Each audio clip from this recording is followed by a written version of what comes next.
אבא! מה אתה עושה? אני ספיידרמן.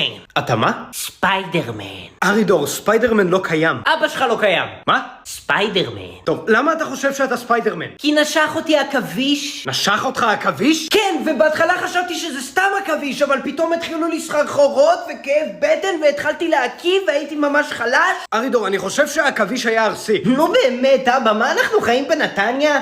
מה? אנחנו חיים במזכרת בתיה, אין פה שום דבר ארסי. ארסי, ארידור, עם א', לא אר. רוצה לראות אותי מטפס על קיר? ארידור, אתה לא יכול לטפס על קירות, אתה לא ספיידרמן, אני חושב שאתה ממש חולה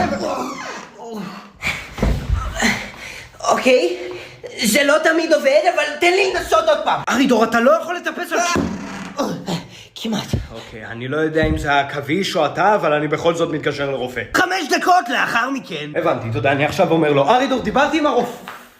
היי אבא. איך הגעת לשם?